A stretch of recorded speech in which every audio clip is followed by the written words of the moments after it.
Halo, selamat datang kembali di tutorial menggunakan bahasa C. Saya Elam Histiaji Wahyudi. Untuk kali ini saya akan mencoba untuk membuat sebuah program yang dimana kita menggunakan konsep random value generator. Maksudnya adalah eh, nantinya komputer akan menghasilkan nilai random dari angka 0 sampai 999, dan yang kita lakukan hanyalah menebak angka yang benar yang dihasilkan oleh komputer tersebut. Jadi ini hanya seperti game menebak kata-kata, cukup sederhana, namun harapan di sini adalah Anda bisa memahami tentang fungsi rekursif. Jadi bagaimana sebuah fungsi memanggil dirinya sendiri dan berulang-ulang seperti itu. Mungkin agar Anda mendapatkan bayangan bagaimana program saya berjalan, saya akan menjalankan dahulu bagaimana programnya. Nah, di sini selamat datang di permainan tebak angka. Silahkan tebak angka yang ditentukan. Jadi di sini komputer telah menghasilkan sebuah angka yang acak, dan yang kita lakukan di sini adalah menebak angka yang dihasilkan oleh komputer. Jadi saya akan mencoba untuk menebaknya. 500 mungkin terlalu kecil, 700 terlalu kecil juga, 900 terlalu besar, 800 terlalu besar, berarti ada di sekitar 700-an. 750 terlalu besar, 730, 710, mungkin 720 terlalu besar, jadi 715. Terlalu kecil jadi segini, terlalu besar berarti 717. Nah, karena angka tebakan saya 717 adalah benar, maka angka yang dihasilkan oleh komputer adalah angka 717. Apabila kita ingin bermain-main lagi dengan angka-angka ini, tinggal ketikkan yes atau no.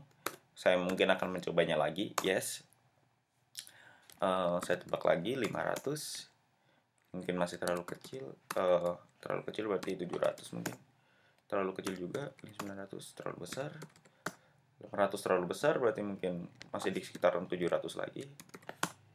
Terlalu besar 700. 720 mungkin. Terlalu kecil 730. Terlalu kecil juga mungkin segini. Terlalu kecil 40.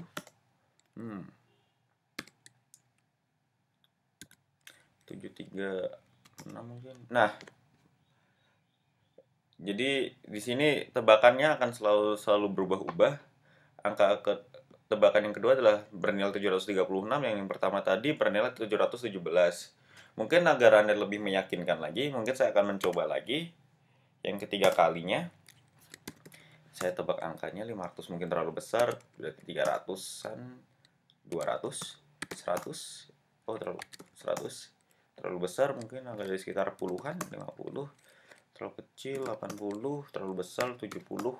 Terlalu besar berarti ada 60, 65. Nah, tebakannya adalah 65. Jadi setidaknya Anda sudah yakin bahwa angka-angka ini merupakan angka-angka yang random, angka-angka yang acak yang dihasilkan setiap kali user ingin mencoba permainannya lagi, sehingga setiap kali dia berulang angka yang dihasilkan juga berbeda gitu. Nah, saya saya exit aja. Jadi mungkin saya perlihatkan source code-nya. Source code yang dari program itu. Di sini saya menggunakan Xcode, jadi merupakan code IDE atau code editor dengan menggunakan sistem operasi Mac.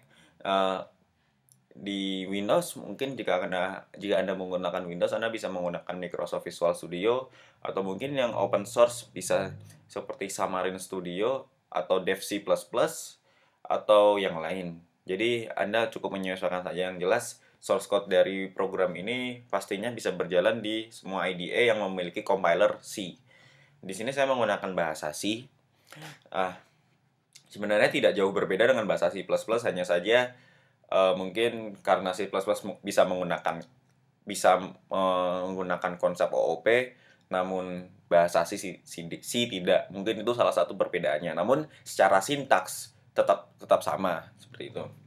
Nah, langsung saja di sini saya menginclude 3 buah header yang bernama stdlib, time.h, dan stdio.h. Untuk time mungkin ini yang cukup agak berbeda. Jadi time ini nanti digunakan oleh fungsi srun yang nantinya akan menghasilkan yang nantinya sebagai generator untuk menghasilkan nilai yang acak gitu. Nah, di sini saya membuat sebuah fungsi yang bernama tebak. Fungsi ini mengecek input dari user terhadap bilangan yang dihasilkan secara acak oleh komputer. Nah, kita langsung masuk saja ke void, ke main metodenya. Gini sih saya membuat sebuah stat, yaitu status perulangan. Jadi stat ini digunakan untuk mengulang terus agar program ini hanya bisa keluar ketika user menginputkan inputan n atau tidak untuk bisa keluar dari program. Di sini menerima inputan dari user yes atau no untuk lanjut atau tidak. Nah, di sini mungkin hanya pesan biasa seperti biasa. Nah, di sini yang paling penting dalam menghasilkan angka-angka yang acak yaitu adalah fungsi srun, di mana di dalamnya adalah time dengan memiliki argumen 0. Mungkin secara mudahnya ini adalah sebuah generator angka acak. Nah, jadi di sini nanti dia akan selalu berubah-ubah nilainya. Sebenarnya untuk membuat sebuah angka yang acak kita tetap cukup memanggil fungsi run atau random. Nah, namun apabila program ini berjalan, namun run ini hanya bisa dijalankan satu kali saja. Jadi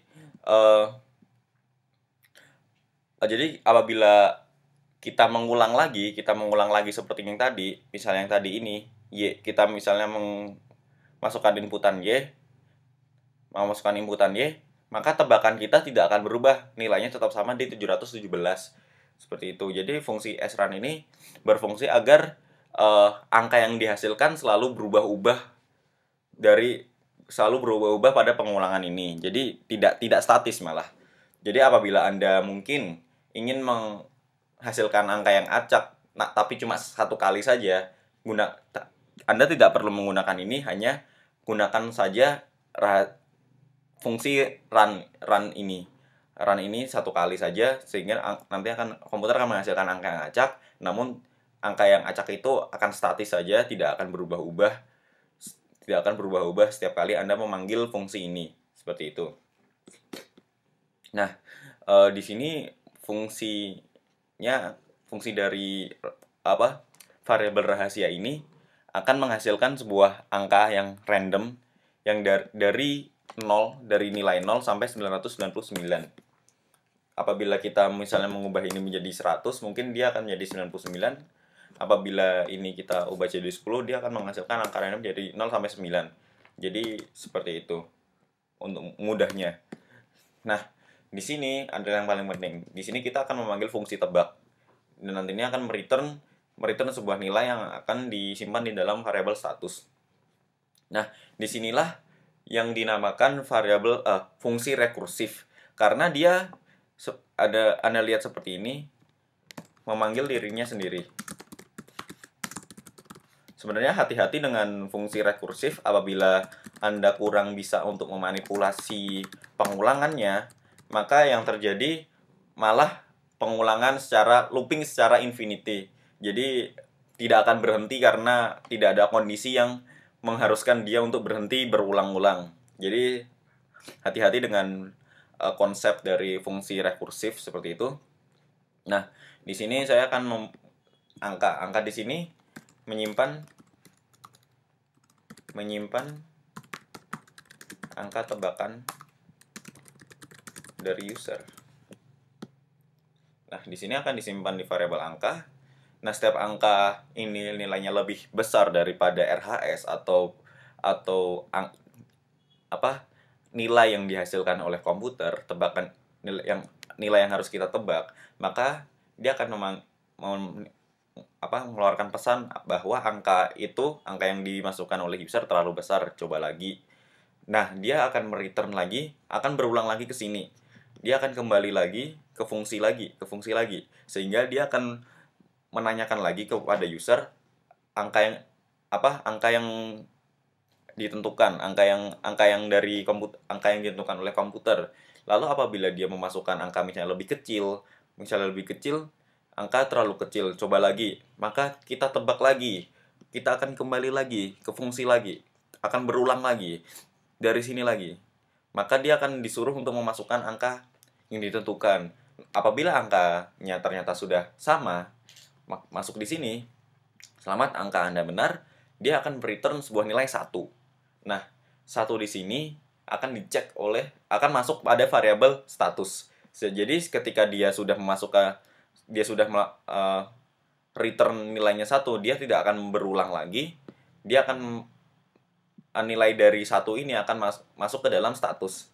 Nah, apabila if status sama dengan if status true, jadi di bahasa komputer apabila kita memasukkan apabila sebuah integer bernilai lebih dari 1, misalnya 1, 2, 3 dan seterusnya, dia akan dianggap sebagai true. Namun apabila returnnya 0, maka dia dianggap sebagai false. Mungkin itu untuk pengetahuan umum saja. Jadi apabila dia true,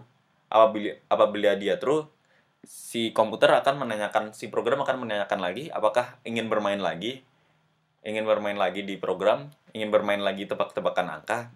Jika iya, maka dia start di sini yang merupakan pengulangan di sini akan tetap bernilai 1. Apabila dia 0, maka dia akan keluar dari pengulangan dan program akan berakhir. Seperti itu. Jadi ini saja yang bisa saya sampaikan. Semoga harapannya Anda di sini bisa memahami tentang fungsi random atau menghasilkan nilai acak dari komputer, dan Anda bisa memahami tentang fungsi rekursif, bagaimana sebuah fungsi memanggil dirinya sendiri dan secara berulang-ulang. Nah, mungkin itu saja tutorial dari saya kali ini. Semoga sehat sentosa. Selamat pagi, siang, malam dimanapun Anda berada. Terima kasih.